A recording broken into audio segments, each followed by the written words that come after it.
നമസ്കാരം, ഒരിക്കൽ കൂടി സ്വാഗതം. കേരള ബ്ലാസ്റ്റേഴ്സ് എഫ്സിയുടെ സ്ട്രൈക്കറായിരുന്ന ദിമിത്രിയോസ് ഡമന്റക്കോസ് ക്ലബ്ബ് വിട്ടതായി ഇന്നലെ പ്രഖ്യാപിച്ചിരുന്നു. ദിമിത്രിയോസ് ഡമന്റക്കോസിന് ബ്ലാസ്റ്റേഴ്സിൽ തുടരാൻ ആഗ്രഹമുണ്ടായിരുന്നു. എന്നാൽ താരത്തിൻ്റെ ബ്ലാസ്റ്റേഴ്സ് നൽകിയ ഓഫർ താരം ആഗ്രഹിച്ചതിന് ഏറെ താഴെയുള്ള ഓഫറായിരുന്നുവെന്നും ഇപ്പോൾ റിപ്പോർട്ട് ചെയ്യുന്നു. ദിമിയുടെ പ്രകടനങ്ങൾക്ക് അർഹിക്കുന്ന ഓഫറല്ല കേരള ബ്ലാസ്റ്റേഴ്സ് നൽകിയതെന്നാണ് റിപ്പോർട്ട് പറയുന്നത്. നമുക്കറിയാം, ഈ സീസണിലെ ഗോൾഡൻ ബൂട്ട് വിന്നറും കൂടെയാണ് ദിമിത്രിയോസ് ഡമന്റക്കോസ്. എന്നിട്ട് പോലും കേരള ബ്ലാസ്റ്റേഴ്സ് എന്തുകൊണ്ട് താരത്തിനെ മികച്ച രീതിയിൽ ഒരു തുക കൊടുത്ത് ടീമിൽ നിലനിർത്താത്തത് എന്താണെന്നാണ് ആരാധകരുടെ ചോദ്യം. കാരണം ഗോൾഡൻ ബൂട്ട് വിന്നറാണ്. അതേപോലെ കഴിഞ്ഞ സീസണിൽ ബ്ലാസ്റ്റേഴ്സിന് വേണ്ടി നിരവധി ഗോളുകൾ നേടിക്കൊടുത്തിട്ടുണ്ടായിരുന്നു.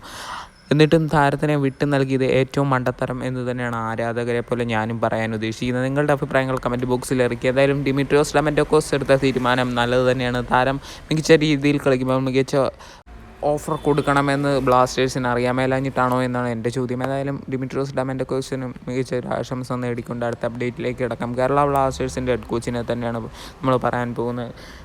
പല സോഷ്യൽ മീഡിയ പേജുകളിൽ നിന്നും അറിയാൻ സാധിച്ചിരിക്കുന്നത് വസുന്ധര കിങ്സിൻ്റെ കോച്ച് ഓസ്കാർ ബ്രൂസ് എന്ന് പറയുന്ന കോച്ച് ഐസിലെ മറ്റ് ക്ലബ്ബുകൾ നോട്ടമിട്ടിട്ടുണ്ട് എന്നാണ് നമുക്കറിയാൻ സാധിച്ചിരിക്കുന്നത്. അങ്ങനെയാണെങ്കിൽ കേരള ബ്ലാസ്റ്റേഴ്സും ഈ കോച്ചിനെ നോട്ടമിട്ടിട്ടുണ്ടോ എന്നാണ് ആരാധകരുടെ ചോദ്യം.